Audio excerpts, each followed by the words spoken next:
ನಮಸ್ಕಾರ ವಿದ್ಯಾರ್ಥಿಗಳೇ, ನನ್ನ ಇಂದಿನ ತರಗತಿಗೆ ತಮಗೆಲ್ಲ ಆತ್ಮೀಯ ಸ್ವಾಗತ.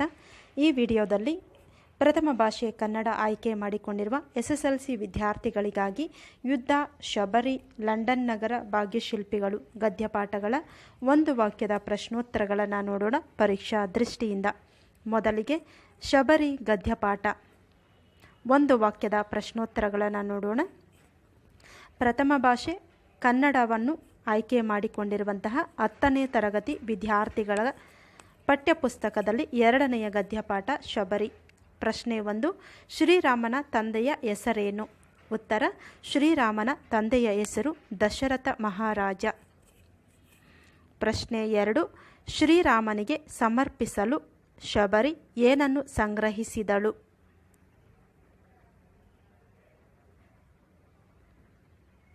ಎರಡನೆಯ ಪ್ರಶ್ನೆಗೆ ಉತ್ತರ, ಶ್ರೀರಾಮನಿಗೆ ಸಮರ್ಪಿಸಲು ಶಬರಿ ಕಡು ಸವಿಯಾದ ಹಣ್ಣುಗಳನ್ನು, ತಳಿರು ಹೂವುಗಳನ್ನು ಹಾಗೂ ಮಧುಪರ್ಕವನ್ನು ಸಂಗ್ರಹಿಸಿದಳು.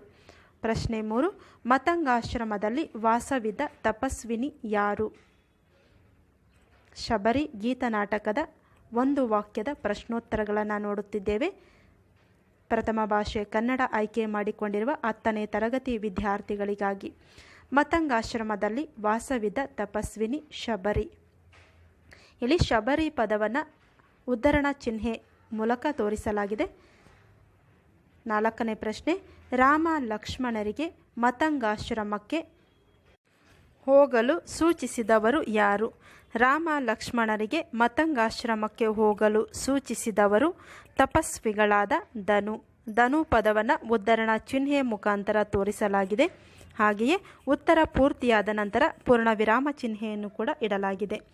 5ನೇ ಪ್ರಶ್ನೆ, ಶಬರಿ ಗೀತನಾಟಕದ ಕರ್ತೃ ಯಾರು?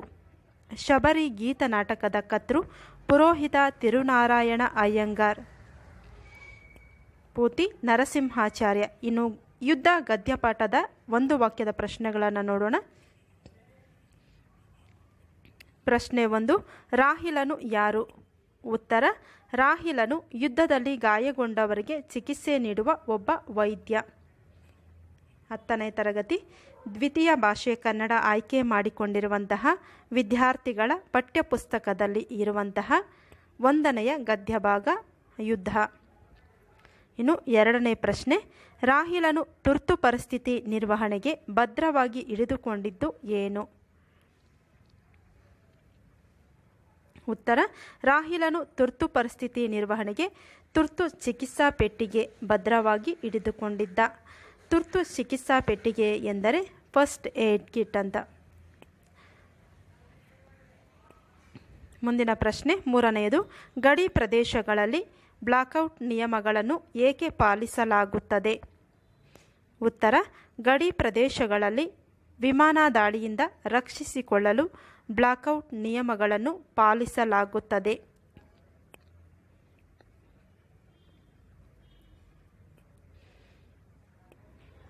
ಪ್ರಶ್ನೆ 4, ರಾಹಿಲನು ಮುದುಕಿಯ ಎದುರಿಗೆ ನುಡಿದ ಗಂಭೀರವಾದ ಮಾತು ಯಾವುದು? ಉತ್ತರ, ರಾಹಿಲನು ಮುದುಕಿಯ ಕೈಯ ದೀಪದೆಡೆಗೆ ದೃಷ್ಟಿಯನ್ನು ಹೊರಳಿಸಿ, ನಾನು ಯುದ್ಧ ಮಾಡುವ ಮೂರ್ಖರ ಕಡೆಯವನಲ್ಲ, ಸಂಕಷ್ಟಕ್ಕೀಡಾದ ಮನುಷ್ಯರ ಕಡೆಯವನು ಎಂದು ಗಂಭೀರವಾಗಿ ನುಡಿದನು. 5ನೇ ಪ್ರಶ್ನೆ, ಯುದ್ಧದ ಬಗೆಗೆ ಮುದುಕಿಯು ಏನೆಂದು ಗೊಣಗಿಕೊಂಡಳು? ಗೊಣಗಿಕೊಂಡು ಬಾಗಿಲು ತೆಗೆದಳು. ಉತ್ತರ, ಯುದ್ಧ ನನ್ನ ಮೊಮ್ಮಗನನ್ನು ಉಳಿಸಲಿಲ್ಲ, ಯಾರಿಗಾಗಿ ಏತಕ್ಕಾಗಿ ಈ ಯುದ್ಧ ಎಂದು ಗೊಣಗಿಕೊಂಡು ಬಾಗಿಲನ್ನು ತೆಗೆದಳು. 10ನೇ ತರಗತಿ 1ನೆಯ ಗದ್ಯಪಾಠ ಯುದ್ಧ ಪಾಠದ ಪ್ರಶ್ನೋತ್ತರಗಳನ್ನು ನೋಡಿದ್ದೀವಿ, ಒಂದು ವಾಕ್ಯದ ಪ್ರಶ್ನೋತ್ತರಗಳು. ಇನ್ನು ಗದ್ಯಪಾಠ 3 ಲಂಡನ್ ನಗರ, ಒಂದು ವಾಕ್ಯದ ಪ್ರಶ್ನೆಗಳನ್ನು ನೋಡೋಣ. 10ನೇ ತರಗತಿ ಪ್ರಥಮ ಭಾಷೆ ಕನ್ನಡ ಆಯ್ಕೆ ಮಾಡಿಕೊಂಡಿರುವಂತಹ ಪಠ್ಯಪುಸ್ತಕದಲ್ಲಿರುವಂತಹ 3ನೆಯ ಗದ್ಯಪಾಠ ಲಂಡನ್ ನಗರ. ಲಂಡನ್ ನಗರ ಗದ್ಯಪಾಠದ ಒಂದು ವಾಕ್ಯದ ಪ್ರಶ್ನೆಗಳು. ಪ್ರಶ್ನೆ 1, ಲಂಡನ್ನಿನ ಪೇಟೆಯಲ್ಲಿರುವ ಸ್ಟೇಷನರಿ ಅಂಗಡಿಯ ಹೆಸರೇನು? ಉತ್ತರ, ಲಂಡನ್ನಿನ ಪೇಟೆಯಲ್ಲಿರುವ ಸ್ಟೇಷನರಿ ಅಂಗಡಿಯ ಹೆಸರು ಒಲವರ್ಥ. ಇಲ್ಲಿ ಉದ್ಧರಣ ಚಿಹ್ನೆಯನ್ನು ಹಾಕಿ ತೋರಿಸಲಾಗಿದೆ, ಅಂದರೆ ಡಬಲ್ ಕೋಟ್ಸಲ್ಲಿ. ಸರಿಯಾದ ಉತ್ತರ ಒಲವರ್ಥ. ಸ್ಪೆಲ್ಲಿಂಗನ್ನು ನೋಡ್ಕೊಳ್ಳಿ. ಪೂರ್ಣ ವಿರಾಮ ಚಿಹ್ನೆ ಉತ್ತರ ಆದಮೇಲೆ. ನಂತರ ಎರಡನೇ ಪ್ರಶ್ನೆ, ನೆಲ್ಸನ್ ರವರ ಮೂರ್ತಿ ಇರುವ ಸ್ಥಳದ ಹೆಸರೇನು? ನೆಲ್ಸನ್ ರವರ ಮೂರ್ತಿ ಇರುವ ಸ್ಥಳದ ಹೆಸರೇನು? ಪ್ರಶ್ನೆ 2. ಉತ್ತರ, ನೆಲ್ಸನ್ ರವರ ಮೂರ್ತಿ ಇರುವ ಸ್ಥಳದ ಹೆಸರು ಟ್ರಾಫಾಲ್ಗರ್ ಸ್ಕ್ವೇರ್. ನೆಲ್ಸನ್ ರವರ ಮೂರ್ತಿ ಇರುವ ಸ್ಥಳದ ಹೆಸರು ಟ್ರಾಫಾಲ್ಗರ್ ಸ್ಕ್ವೇರ್. ಮುಂದಿನ ಪ್ರಶ್ನೆಯನ್ನು ನೋಡೋಣ.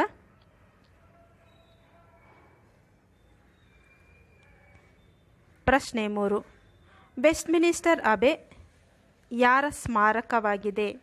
ಪ್ರಶ್ನೆ 3, ವೆಸ್ಟ್ಮಿನಿಸ್ಟರ್ ಅಬೆ ಯಾರ ಸ್ಮಾರಕವಾಗಿದೆ?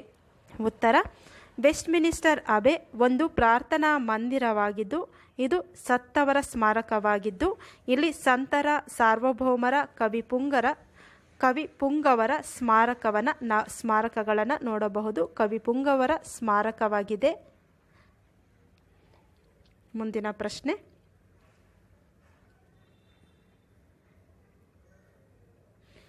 ಪ್ರಶ್ನೆ 4, ಆಂಗ್ಲ ಸಾಮ್ರಾಜ್ಯದ ವೈಭವ ಕಂಡುಬರುವ ಓಣಿ ಯಾವುದು? ಆಂಗ್ಲ ಸಾಮ್ರಾಜ್ಯದ ವೈಭವ ಕಂಡುಬರುವ ಓಣಿ ಯಾವುದು?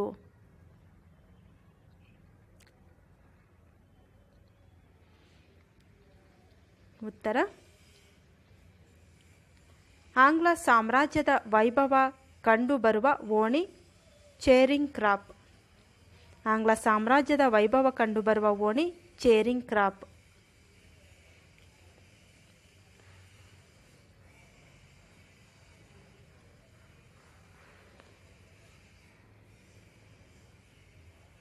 ಇದಾಗಿದೆ ಲಂಡನ್ ನಗರ ಒಂದು ವಾಕ್ಯದ ಪ್ರಶ್ನೋತ್ತರಗಳು. ಇನ್ನು ಪಾಠ 4, ಭಾಗ್ಯಶಿಲ್ಪಿಗಳು. 10ನೇ ತರಗತಿ ಪ್ರಥಮ ಭಾಷೆ ಕನ್ನಡದ 4ನೇ ಗದ್ಯಪಾಠ ಭಾಗ್ಯಶಿಲ್ಪಿಗಳು.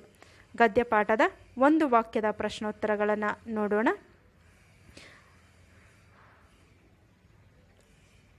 ಭಾಗ್ಯಶಿಲ್ಪಿಗಳು ಗದ್ಯಪಾಠದ ಒಂದು ವಾಕ್ಯದ ಪ್ರಶ್ನೆಗಳು. ಪ್ರಶ್ನೆ 1, ನಾಲ್ವಡಿ ಕೃಷ್ಣರಾಜ ಒಡೆಯರು ಯಾವಾಗ ಪಟ್ಟಾಭಿಷಕ್ತರಾದರು? ಉತ್ತರ, 1895ರಲ್ಲಿ ನಾಲ್ವಡಿ ಕೃಷ್ಣರಾಜ ಒಡೆಯರು ಪಟ್ಟಾಭಿಷಕ್ತರಾದರು. ಪ್ರಶ್ನೆ 2, ಕೃಷ್ಣರಾಜ ಒಡೆಯರು ಯಾವುದಕ್ಕಾಗಿ ಕಂಕಣಬದ್ಧರಾದರು? ಉತ್ತರ, ನಾಲ್ವಡಿ ಕೃಷ್ಣರಾಜ ಒಡೆಯರು ಮೈಸೂರು ರಾಜ್ಯದ ಸರ್ವತೋಮುಖ ಅಭಿವೃದ್ಧಿಗೆ ಕಂಕಣಬದ್ಧರಾದರು. 10ನೇ ತರಗತಿ 4ನೇ ಗದ್ಯಪಾಠ ಭಾಗ್ಯಶಿಲ್ಪಿಗಳು. 3ನೇ ಪ್ರಶ್ನೆ, ಏಷ್ಯಾ ಖಂಡದಲ್ಲಿಯೇ ಮೊದಲು ಪ್ರಾರಂಭಿಸಿದ ಜಲವಿದ್ಯುತ್ ಯೋಜನೆ ಯಾವುದು?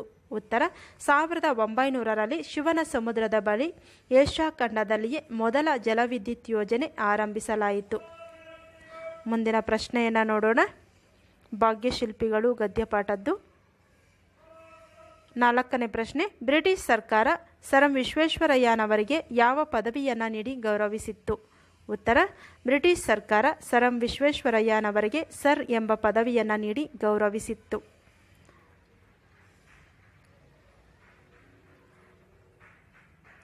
ಪ್ರಶ್ನೆ 5, ವಿಶ್ವೇಶ್ವರಯ್ಯ ಅವರನ್ನು ದಿವಾನರನ್ನಾಗಿ ನೇಮಿಸಿದವರು ಯಾರು? ವಿಶ್ವೇಶ್ವರಯ್ಯ ಅವರನ್ನು ದಿವಾನರನ್ನಾಗಿ ನೇಮಿಸಿದವರು ಯಾರು? ವಿಶ್ವೇಶ್ವರಯ್ಯ ಅವರನ್ನು ದಿವಾನರನ್ನಾಗಿ ನೇಮಿಸಿದವರು ಅಂದಿನ ಮಹಾರಾಜ ನಾಲ್ವಡಿ ಕೃಷ್ಣರಾಜ ಒಡೆಯರ್. ಉತ್ತರ. ಇನ್ನು 6ನೇ ಪ್ರಶ್ನೆ, ವಿಶ್ವೇಶ್ವರಯ್ಯನವರ ಹುಟ್ಟುಹಬ್ಬದ ನೆನಪಿಗಾಗಿ ಯಾವ ದಿನಾಚರಣೆಯನ್ನು ಆಚರಿಸಲಾಗುತ್ತಿದೆ? ಉತ್ತರ, ವಿಶ್ವೇಶ್ವರಯ್ಯನವರ ಹುಟ್ಟುಹಬ್ಬದ ನೆನಪಿಗಾಗಿ ಇಂಜಿನಿಯರ್ಸ್ ದಿನಾಚರಣೆಯನ್ನು ಆಚರಿಸಲಾಗುತ್ತಿದೆ. ಇದಾಗಿದೆ 10ನೇ ತರಗತಿಯ ಶಬರಿ ಯುದ್ಧ, ಭಾಗ್ಯಶಿಲ್ಪಿಗಳು, ಲಂಡನ್ ನಗರ ಗದ್ಯಪಾಠದ ಒಂದು ವಾಕ್ಯದ ಪ್ರಶ್ನೋತ್ತರಗಳು. 10ನೇ ತರಗತಿ ದ್ವಿತೀಯ ಭಾಷೆ ಕನ್ನಡ ಪಠ್ಯಭಾಗದಲ್ಲಿರುವಂತಹ 4 ಪಾಠಗಳ ಒಂದು ವಾಕ್ಯದ ಪ್ರಶ್ನೋತ್ತರಗಳನ್ನು ನೋಡಿದ್ದೇವೆ. ಮುಂದಿನ ವಿಡಿಯೋದಲ್ಲಿ ಮುಂದುವರೆದ ಪಾಠಗಳ ಬಗ್ಗೆಯೂ ಕೂಡ ತಿಳಿದುಕೊಳ್ಳೋಣ. ವಿಡಿಯೋ ಇಷ್ಟವಾದರೆ ತಪ್ಪದೇ ಲೈಕ್ ಮಾಡಿ, ನಿಮ್ಮ ಗೆಳೆಯರ ಜೊತೆ ಶೇರ್ ಮಾಡಿ. ಮತ್ತೆ ಭೇಟಿಯಾಗೋಣ ಮುಂದಿನ ವಿಡಿಯೋದಲ್ಲಿ. ಧನ್ಯವಾದಗಳು.